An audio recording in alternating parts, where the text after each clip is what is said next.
Hi, everybody. This is Sandy Frank's political podcast for a people's movement against the corporate fascist state. I am your host, Sandy Frank. Uh, Today, we're going to be talking about the really what's been in constant coverage in the corporate media for the last 24 hours, which is the protests at UC Berkeley, where there had been some cases of violence committed, and this episode's going to be about explaining how. Well, first of all, explaining the complexity of violence when we're talking about revolutionary politics, but also mainly about how the violence committed at UC Berkeley is entirely the fault of President Trump and the corporate fascist establishment, and not the fault of any genuine demonstrator against we'll get into what they were protesting in a second, but the fault is completely not on any demonstrator there who was there for a genuine purpose, which is to say that they weren't there paid to be there by the corporate fascist establishment to to do the bidding of. It doesn't really matter what the David Brocks and the George Soroses are paying certain people to do in some of these crowds, and we know they are, but of course we don't want to destroy basically the entire rest of the people who were there to protest genuinely, who were extremely upset.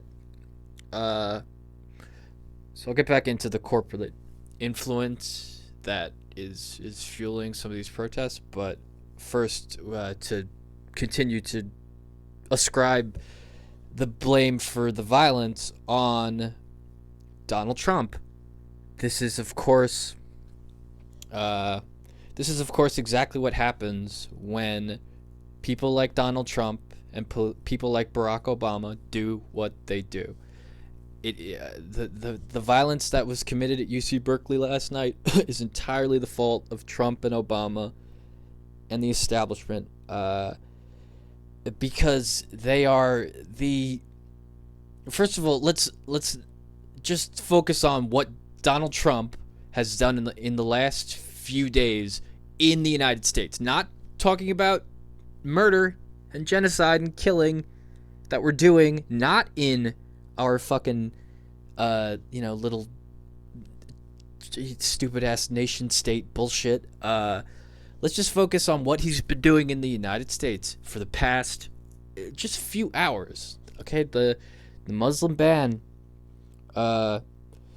It's not just that the Muslim ban is Islamophobic, and of course it is, and of course the reason why there's a ban right now is because of Islamophobia coming from the corporate fascist establishment, the Democrats and Republicans alike, and Donald Trump. But what things like the Muslim ban do, and what Donald Trump does, is he creates the violence.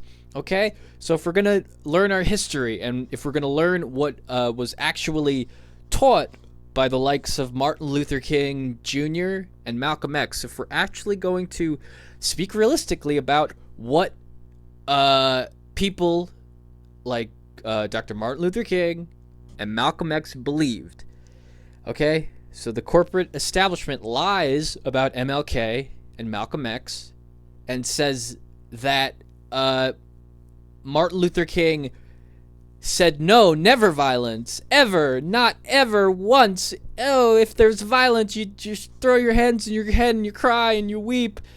And it's the same lie that they perpetuate about Mahatma Gandhi. But and then the corporate established media will call Malcolm X a monster, a reprobate, a complete intellectual derelict and dangerous. Ooh, Malcolm X is dangerous is all you hear from the corporate fascist establishment media, when the truth of the matter that Martin Luther King and Malcolm X believed pretty much the same thing, and they were in pretty much agreement, and they agreed in dialectical Marxism, which they believe in dialectics, as in when you are the purveyor of the violence. In their time, Lyndon Johnson and the establishment government that was perpetuating Jim Crow and segregation and the everything committed against the people of color back then, Martin Luther King and Malcolm X would say that any riots that occurred, and there were riots that occurred and violence that occurred and private property that was burned down and stuff like that, people who were hurt and people who were killed, but Martin Luther King and Malcolm X understood that type of violence, the voices of the unheard. Martin Luther King said a riot is the voices of the unheard. I'm paraphrasing. He understood that this is not the fault of someone who has nothing and has been abused and causing violence. It is absolutely the blame of the corporate establishment that puts forth segregation. And flash forward to today, just replace the word segregation and Jim Crow with hashtag Muslim ban. When you do things like this, that it's based completely on Islamophobia, but also based completely on not nonsense, as in the things that Donald Trump and his supporters and the establishment, corporate fascist establishment, including the Democrats, purvey about the 7 countries that were banned and the 8 countries that were bombing. They purvey lies that these people are somehow disproportionately violent because of their religion and because of their culture and their society, which is a lie. This is a lie. This is the most egregious nonsense in the world. All statistics would show you that the crime here in the United States is proportionate to that part of the world, if adjusted, of course, for the poverty and the constant displacement. Of course, there's going to be a lot of crime where the United States blows shit up. But I'm saying that it has nothing to do with Islam and has everything to do with Donald Trump being a corporate fascist, wanting to perpetuate the war machine, wanting to spread lies about Islam and 9/11. I saw that Alex Jones. I'm just gonna briefly cut in right here, very very quickly. I want to get back on point, but I was watching the Alex Jones Joe Rogan podcast that they just did on Joe Rogan's channel. I watched a little bit of that. As I've said in previous videos, I like to watch a lot of different things, especially things I don't agree with, and that's kind of the point of democracy. If you don't do that, you can't really call yourself democratic. But anyway, Alex Jones was kind of, he's all giddy or whatever. He's a good showman. Jesus Christ, going on 3.5 hours with Joe Rogan. He's such a. I won't get into everything about Alex Jones right now, but he was saying things about Donald Trump. He knows, or I won't claim to remember, but Alex Jones was talking about Donald Trump in relation to 9/11 truth, and I believe Alex Jones said something to the extent of, yes, Donald Trump is a 9/11 truther and is going to do something. I think he said Donald Trump will use his powers to actually have a federal investigation into the 9/11 attacks and how they were completely phony, and the 9/11 Commission is completely phony, and how it was controlled demolitions and military planes, or I won't get into planes, definitely explosives, very highly advanced explosives, but the type of planes used, that's...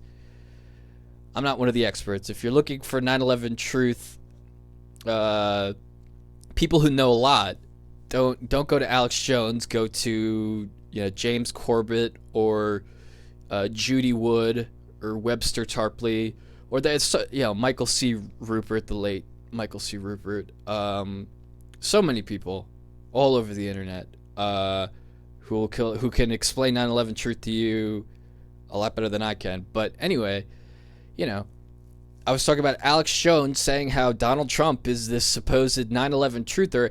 Yeah, it's kind of like diametrically opposed when you're a 9/11 truther to then also be supporting the imperialist wars, who are, these wars murdering the people of Islam by the millions for apparently no reason besides Dick Cheney and the CIA and the deep state global elitists. And 9/11 is a global conspiracy. It's not just the United States. Let's just I know that much about 9/11 truth to say that the decision to do this, very much came from a global group of people, to say the least. But yeah, the ridiculousness of Donald Trump, and I guess I'm saying no, I don't think Donald Trump would ever do anything with 9/11 truth. How can you be bombing? How can you have murdered an 8-year-old little child in the Yemen? I should look up what his death toll is, but the last time I checked it was still 3 countries. Oh my goodness gracious. But this is exactly what I want to talk about. I want to talk about because this is a video about the UC Berkeley protests and the violence that has been perpetuated by the corporate fascist media on both sides. CNN and MSNBC, of course, like celebrating the corporate backed violence. And I'm totally neutral towards violence. When you live in a corporate fascist state and you believe in revolutionary politics, as I do, you just have to look at human history and say that's not possible without violence. At least if you're looking at history, of course, these France, the United States, Spain, Cuba, Russia, all these places. This is dialectics. The basics of it. There's a conflicting force if there's ever going to be any type of realistic change, as in taking down the corporate fascist state and reinstalling it with, and again, I'm no American patriot, but constitutional democratic republic, which is would be far more preferable to what we have now. And communism, of course, will win. But we're talking about the UC Berkeley protest, or better yet, the corporate fascist media sensationalism of the protesters and the moments of violence and property destruction. And we're comparing the media's coverage of this event over the last 24 hours on both sides of the corporate establishment, Republican, Democrat, fascist state. Both sides are covering the protests nonstop, and it's interesting how the Fox Newses and the Alex Joneses are pointing at the violence and going violence, violence, violence, when the president that they support and worked to get elected perpetrated this we'll just use the raid. Not all of the rest of the violence we've committed under Trump already. The bombing of 3 countries, I believe. The last time I checked, it was still 3. But Yeah, the Yemen raid. Where's that 24/7 coverage? You're talking about violence. You know, how many people were killed? Good God, and the death of the young girl. Oh my goodness, where's that outrage on Fox News and Breitbart and Infowars, and of course on the other side, CNN and MSNBC and NPR? Where is your condemnation? Why are you showing these silly protests by a bunch of Islamophobes? I'll get to the problem, the people who were being protested. I'll talk about them. They're not really worth mentioning. Not that, well, we'll get back to them in a moment, but I just want to hammer this little point here home. So when your CNNs and your MSNBCs, they're not getting people upset over this, over the dead people in Yemen. They're telling their supporters, the Rachel Maddows and the CNNs, they're telling their supporters that, sensationalism. That I understand the corporate Democratic media is organizing a lot of these protests, but what is their goal? And that's the point. The Democratic establishment is just as much sensationalizing as the right, because the left has no actual plan to combat the corporate fascist state and to bring back our democracy, our democratic republic. The left has no plan. They're sheepdogging. They're gaslighting. The fake left, the Keith Olbermanns, the John Olivers, the Rachel Maddows, the NPRs, the PBSs, they're doing nothing but sensationalizing, but with just a different narrative. They're both serving the corporate fascist state. And when I say that Trump and the establishment are responsible for the violence in UC Berkeley, of course, for the violence in Yemen, they fucking are the murderers. But this is a little more sly. These little protests organized by George Soros and David Brock, when these protests should be organized by the people. I'm not against protesting, and I understand violence. I understand the future of our world is gonna lead to a lot of violence when sensationalists and accelerationists like Donald Trump are at the reins, causing the violence. Okay, so again, no one who was genuinely protesting, as in not backed by the Democratic establishment to cause a ruckus, instead just causing a ruckus on their own genuine, want to express themselves, understanding that violence is just the thing. If you get big groups of people together, there's going to be violence like that. That's the way it works. That's the way sociology works, at least at this point. And, for a long time with Donald Trump, there's going to be a lot of violence with people like that making decisions based on Islamophobia and blatant lies. Okay?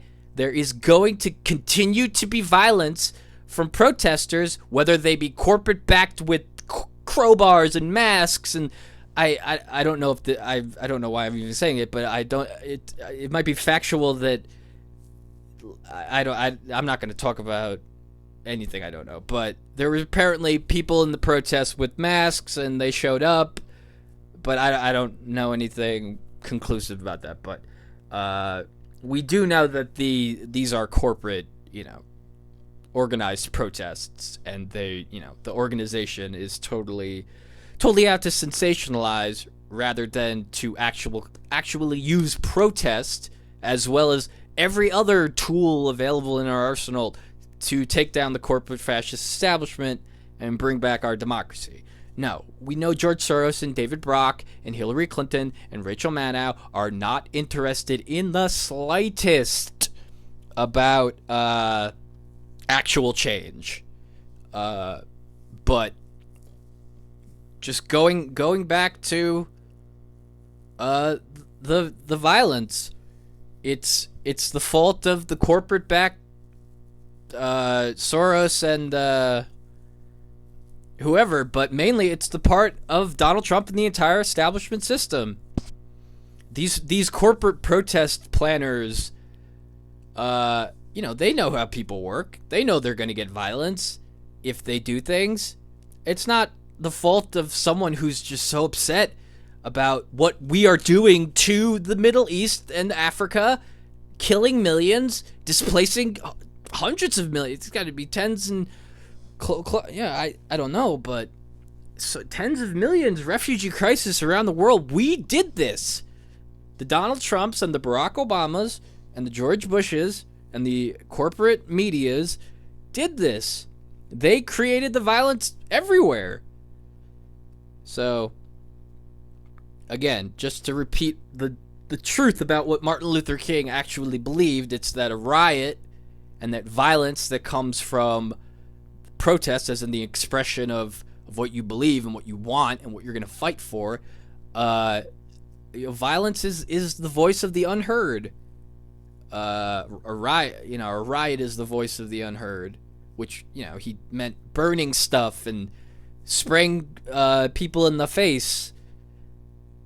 What happened at Berkeley? A person was sprayed in the face. The Donald Trump supporter, I believe, the person had a Donald Trump hat on, and that person was maced in the face. That was one act of violence. There was a lot of throwing. They ripped up a fence. I'm pretty sure a lot of other stuff happened, like breaking stuff and fires. They broke some light. They were spray painting stuff. So property damage and violence. And again, I am, as a Marxist, I'm not pro or against violence or property damage. I just understand that's the way it works when the conditions are like that. And I also understand how revolution works. Revolutionary Marxism, pretty much means if the corporate fascist establishment is not going to represent the people, then they need to be taken down. Okay?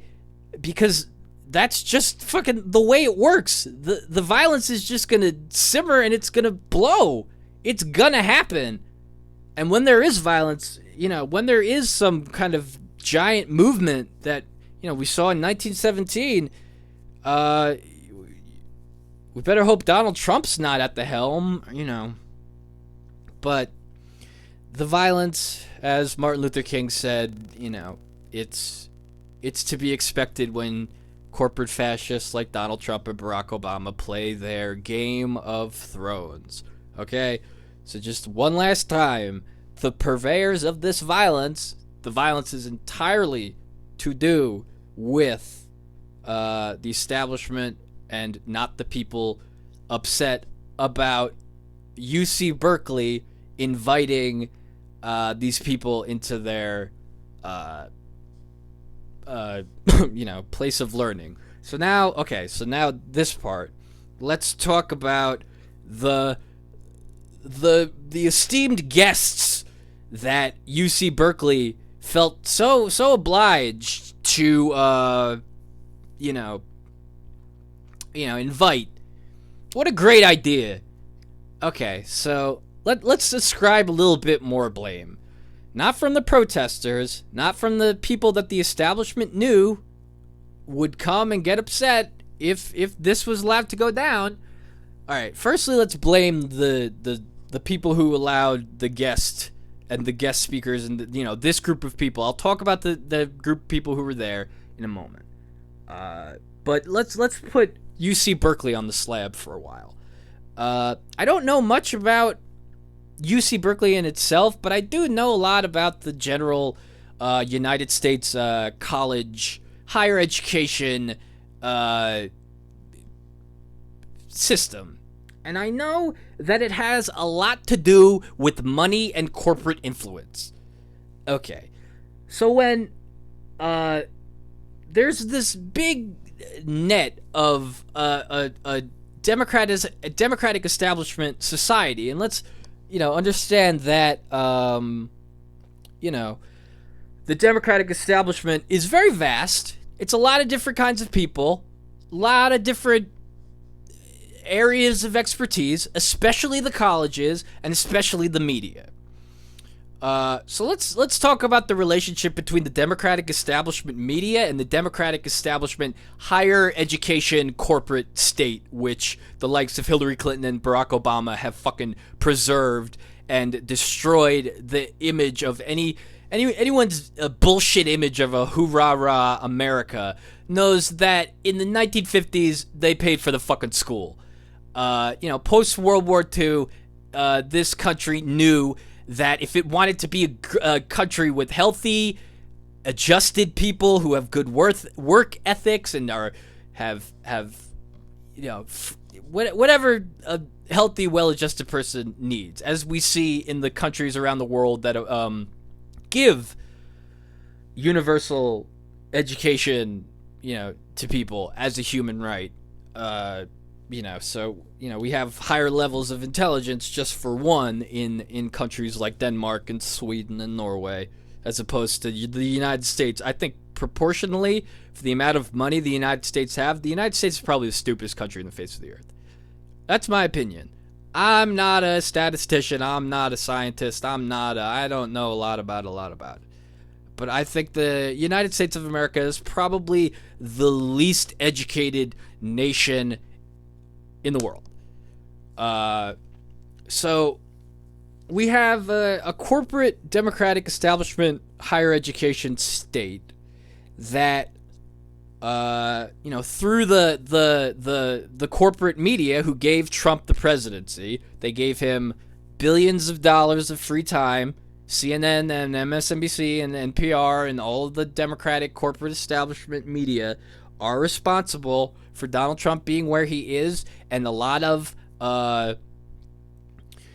so now we talk about the actual guests. So I'm going to keep it on exactly what the protest was about. I'm not going to talk about those guests of UC Berkeley who for them being put there by a corporate establishment to cause the protests and the ensuing violence, which is the fault of UC Berkeley and the establishment state. Let's just think of how people are screaming that these people have had their freedom of speech infringed upon. So let's just talk about one thing that we would disagree with UC Berkeley inviting these people to a place of learning, a place of higher education. UC Berkeley, a great school. A great school. If you go to UC Berkeley, you should be proud. It's an esteemed university that has plenty of problems, but that's pretty much the problem with all education in the United States. But so they invite people to their place of learning who are not, again, like Donald Trump, not just an Islamophobe, not just a racist, but someone, and for right now, we're just talking about Islamophobia and the racism that comes from Islamophobia. Okay, and this is just one thing I'll criticize the guests for, when there's a whole slew of things that you should be attacking these people for. But Islamophobia, they come to a place of higher education, UC Berkeley, and not just say horrible things about Islam, but say lies about Islam. And the last time I checked, a place for higher education is not a place to tell lies about Muslims, about Islam, about how Muslims are disproportionately violent, and their culture and their religion and their whatever breeds this wild violence inside of people from this part of the world. It's a lie. Ask any fucking sociologist in the entire fucking world. Any credible person who knows anything about Islam will tell you that the parts of the terrorist attacks we see that are actual people of Islam, it's proportionate to white crime. And it has nothing to do with hating freedom, and it has nothing to do with blowing up World Trade Center towers. compared the Quebec person. Nobody's bombing Quebec right now that person, the white Donald Trump supporter, killed those people in that mosque. Nobody's bombing Quebec right now. And so that's not the way we handle a person who commits crime in Syria or Iraq. If there was something that, people would call, if someone was to suicide bomb themselves, which, sometimes happens, but it has nothing to do with fucking a disproportionate amount of craziness coming from Islam. That's a lie perpetuated by the Republicans and the Democrats. The same Sam Harris's, all that bullshit. It's all the establishment perpetuating these lies about Islam. But getting back to what I was saying, they're this information that the guests at UC Berkeley were talking about is not true. Okay, ask Chris Hedges, Noam Chomsky. They'll all tell you the same thing, that Islam has nothing to do with it, and corporate fascist warfare and sensationalism and profiting off of destabilizing the world has everything to do with it. Okay, so I'm gonna stop saying this because I've established this as a fact. I'm not sourcing it. This is the truth, and I think hopefully the people viewing this will understand this, that there is no disproportionate thing about crime with Islam, and it has nothing to do with religion. The Quebec shooter, whenever it's a white male, it's always, of course, the lone wolf. It had nothing to do with Christianity. And then when it's San Bernardino, Islam,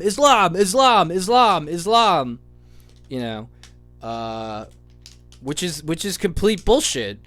Even the Boston bombing, they're white Christian people who set off bombs too.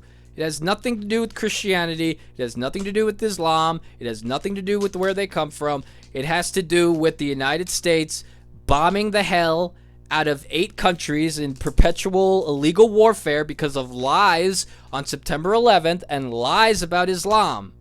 Okay? So there it is.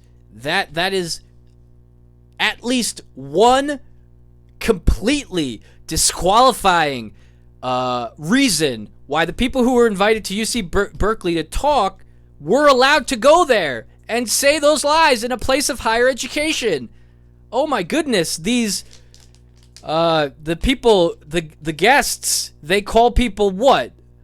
Snowflakes and triggered and babies and this and that about how, and safe spaces, when these people need the safe spaces themselves. They can't be told that they can't come to UC Berkeley to spread lies. They go crazy. They say they have the truth, and the Democratic establishment does the same exact thing. The psychos on that side, but the guests of UC Berkeley should never have been invited there. This is a place of learning, and they're coming to a conversation about Islam in one of the most volatile moments in the history of the United States, in the history of the world. We're almost at World War III, and UC Berkeley is going to invite people to come to their school to lie and to spread hate and racism and Islamophobia to boot. And again, this is a hugely major part as well. They're also Islamophobes, and that has absolutely no place in learning, but they're lies. Everything that the guests of UC Berkeley said about Islam are lies. And again, I'm only going into the guests' Islamophobia because, obviously that's a huge issue of the last few days. I could pick anything that these, UC Berkeley guests, I'm not even sure what they call themselves, because I'm not sure if the whole lot of them, I'm sure some of them were self-described white nationalists, alt-right. Well, alt-right can mean a lot of things, but neo-Nazis and admitted fascists who, if given power, would commit genocide against, I don't know, maybe people of Islam who they're spreading lies and hate about. And so this is the next point. How the protests, why the protests are so important, and why the protests are so important to be for the people. This is a people's movement and not for the corporations. So I've already said that the guests at UC Berkeley should not have been allowed to go there because everything they're saying just about Islam, if you wanted me to get into the other things they talk about, I could shut them down very easily with anything else. I challenge one of these I don't even know what these UC Berkeley guests would describe themselves as, but I dare any of them to debate me in anything, not just Islamophobia, but just sticking with Islamophobia as being just one fucking reason why these people should never have been there, and were put there by the corporate democratic establishment to sensationalize with the media, to have their little Reds versus Blues game with the Republican establishment. And that's all I'll say about that. But, what was I saying? I was saying that, I was going to get into, Donald Trump is crazy, believe me, but some of these people who support him are even crazier. So imagine if someone, like definitely some of the UC Berkeley guests who believe that people of Islam are inferior, and African Americans are inferior, and Jewish people are inferior, and women are inferior.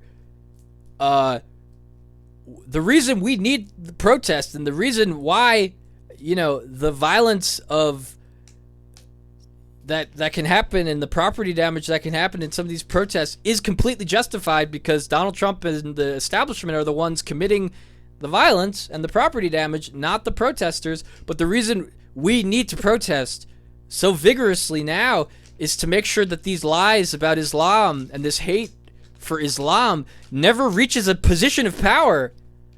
Good God. I'm not sure what Donald Trump and the establishment government wants for us, but imagine if we just had a blatant Nazi or white nationalist who got into office and started leading people, and this leads to that, and the Reichstag leads to a false flag, and a false flag leads to internment, shit like that.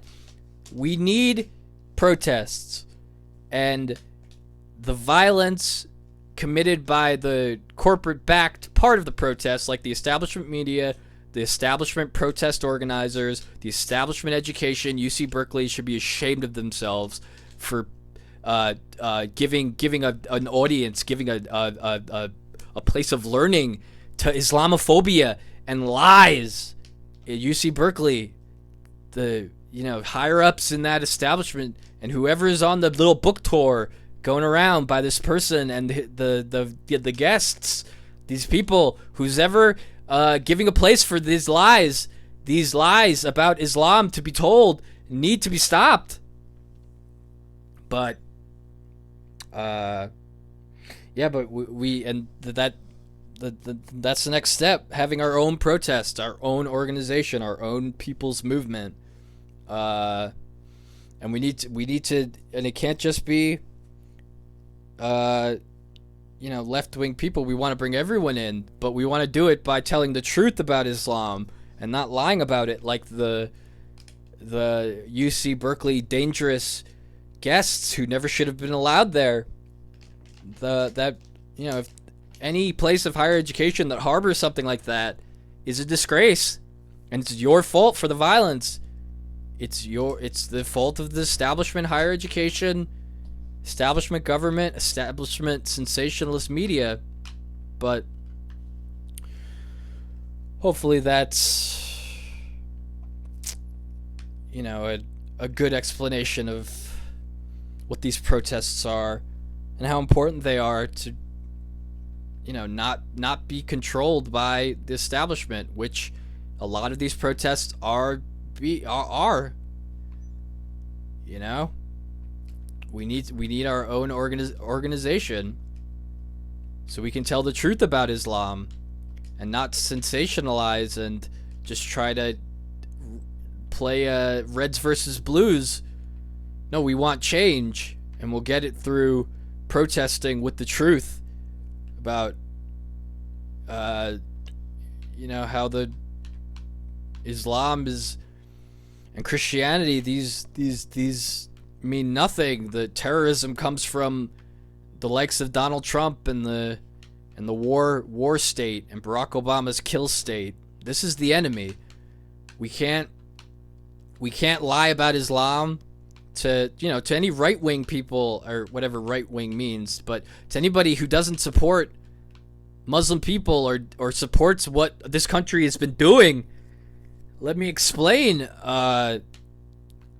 First of all, we've done nothing but create more of the violence we've been trying to prevent, but it was all based on lies, and we need to come to that common ground if we're going to form a people's movement, because I will be part of no movement that stands for Islamophobia and sensationalism and hatred towards the Muslim people. So we need to find the common ground for whoever wants to get our democratic republic back, our people's coalition, our democracy. We need to be able to also be a republic, to look at the facts, to look at what the experts say about Islamophobia, about a radical jihadist Islam being nothing but a front puppet. It's not even there. It's not even real. It's perpetrated by bombing for 2 decades. Yeah, I bet if you bomb a bunch of places for 2 decades, you'll get a lot of very upset, very impoverished, very little hope people who, sociologically speaking, would, sometimes commit some sort of crime like we sometimes see. And again, a lot of it is staged, but Islamophobia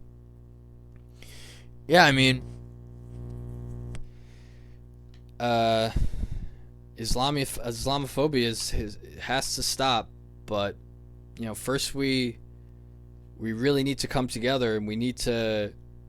Trump supporters have to stop hanging on Trump, and the Hillary supporters need to stop blaming people like me who voted for Jill Stein. We need to really organize and make sure we get all of the corporate perpetrators out of our movement, and get their names and their faces and their phone numbers and their addresses, and tell them to stop what they're doing, not just in terms of trying to get violence at protests, but also in terms of everything else they do. But yeah, hopefully I explained why the violence is Donald Trump's fault, why Islamophobia is based on lies, why UC Berkeley should never have invited those people to their campus because they were speaking lies in a place of higher education, and just the general lie that's been perpetuating U.S. imperialist warfare for almost 2 decades now. It's all lies. I'm gonna do a big video on 9/11 truth and how it was a staged event by the establishment to go and kill innocent people for almost 20 years. I'll do a big one on that, but we need to start organizing, people. We need to find some common ground, and we need to act immediately. We need our own protests. We need our own organization. I'm not a Democrat. I know there's a lot of problems going on with how to reform the Democratic Party, and I'm not a Democrat. I don't know how you would reform the Democratic Party. I think it's just been pretty much it's not going to change unless acted upon. But I don't know really where I stand yet. It's all very up in the air. That's why we need to organize and form our own kind of or our own people's movement to combat the corporate fascist state in a realistic way, in a way that will actually create change and not just sensationalism for the corporate media. And we need to take down the corporate media, and we need to do that as soon as possible. We need to destroy it. It's just gonna sensationalize our violence, the people's movement. It's just gonna call our people's movement violent, while simultaneously causing the violence that will be attributed to us, but also purveying the Yemen raid, bombing, warfare, killing of innocent children, an 8-year-old girl, a 16-year-old boy, millions. They call us violent is a laugh, and we need to get our information out there. We need people to be able to not just take corporate media down, but get onto it somehow. I can't really lend any knowledge about how we would do that, but we need to protest, and we need to come up with a strategy, a solution-based strategy for what we want, and we need to find out what we all want. We need to find common ground. But yeah, I'm not a Democrat. I've never been a Democrat. I'm a Marxist, so it's pretty much why I've never been a Democrat. But we need all of our voices together, and it's gonna be. I don't know what's gonna happen with Trump supporters, man. I mean, they were so anti-establishment Obama for so long, but yeah, just like the Hillary Obama lovers, they flip on a dime.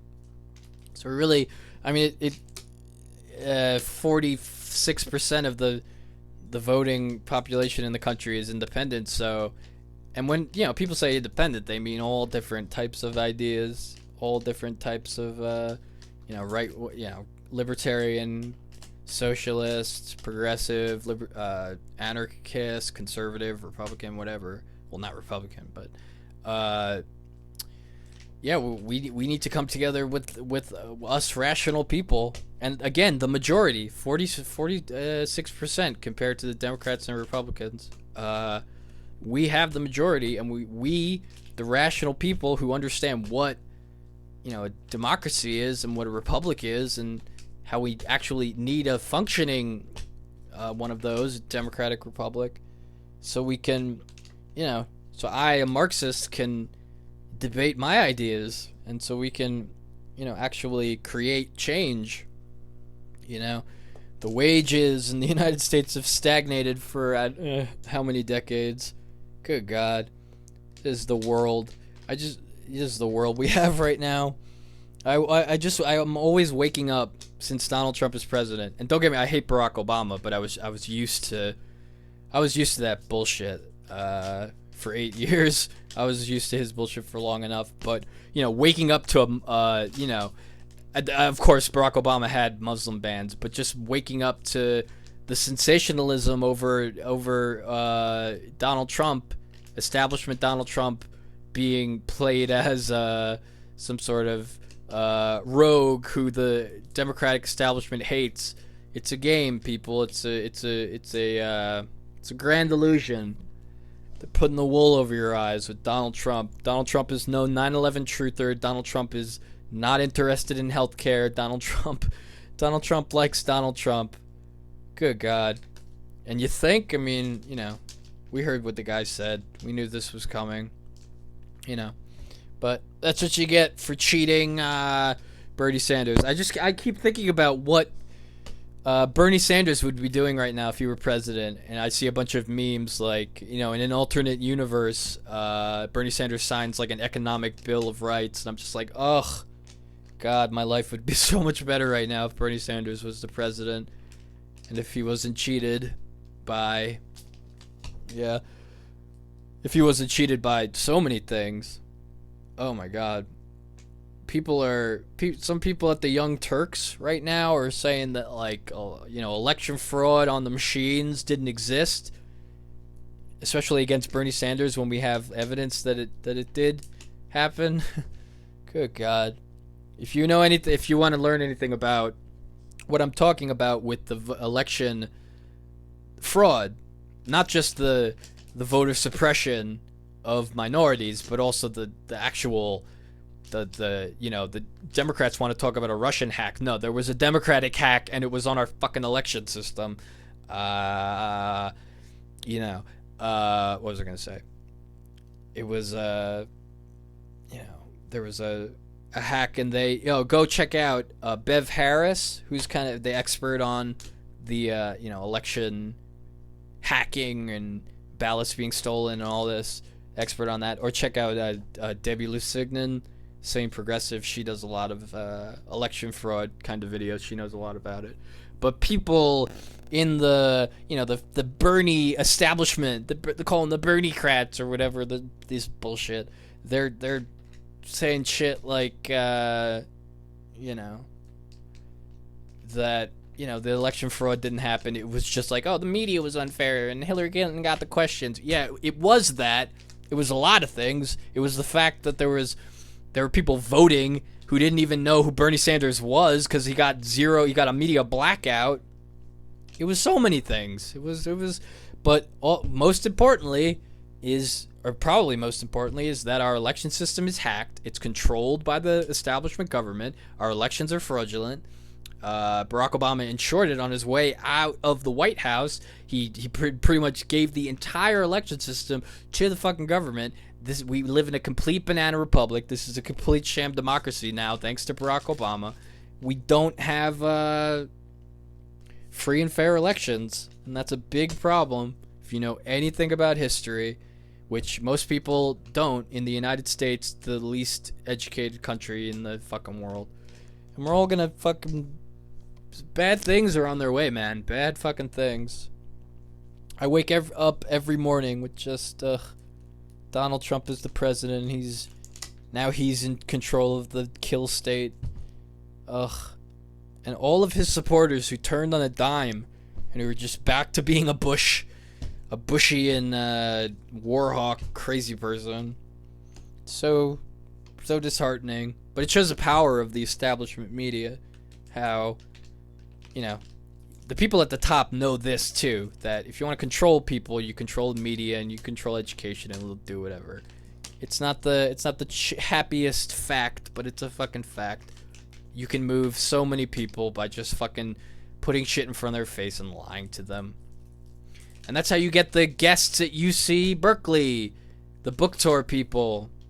They've been lied to. They've been about everything by just one side, the right-wing side of the establishment war monster, brainwash machine.